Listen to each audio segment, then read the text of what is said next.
Bonjour, nous allons parler aujourd'hui de la TVA sur les importations-exportations. Tout d'abord, nous allons parler des exportations, donc des ventes. Donc deux cas de figure. Soit une vente dans l'Union européenne, à ce moment-là on parle de livraison intracommunautaire, soit une vente hors Union européenne, et là on parle d'exportation. On voit, revenons dans l'Union européenne, deux cas de figure. Le client nous a donné son numéro intracommunautaire, la vente s'effectue sans TVA. Donc nous, on va enregistrer 411 707 ou autre sans TVA. Le client ne nous a pas donné son numéro, ne nous a pas fourni son numéro intracommunautaire. À ce moment-là, la vente est soumise à la TVA collectée, au taux normal en France. Maintenant, la vente hors Union européenne. Là, on parle d'exportation. Exportation, un seul cas de figure, pas de TVA.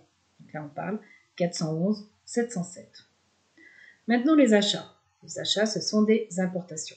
Là encore, plusieurs cas de figure. L'achat dans l'Union européenne, à ce moment-là, on parle d'acquisition intracommunautaire et on est dans l'autoliquidation de la TVA.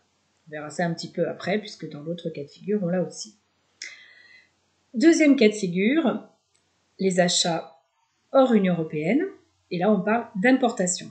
Dans les importations, deux possibilités, soit l'autoliquidation de la TVA sur les importations, soit la TVA sur le passage à la douane. Alors revenons sur l'autoliquidation de la TVA que l'on peut retrouver dans les deux cas de figure. Comment ça se passe? On a donc notre achat qui est enregistré pour le montant hors taxe au débit.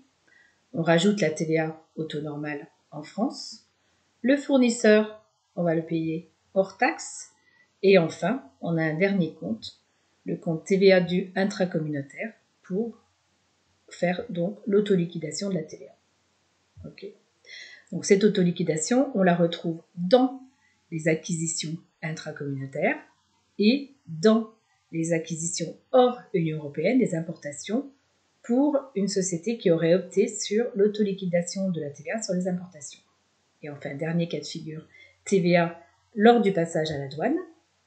Cette fois-ci, on reçoit deux factures. Une facture de notre fournisseur pour le montant hors taxe, donc on enregistre 607, 401, si effectivement ce sont des achats de marchandises. Et enfin, une deuxième facture arrive, c'est la facture de la douane. Cette fois-ci, la facture, elle arrive avec des frais de douane.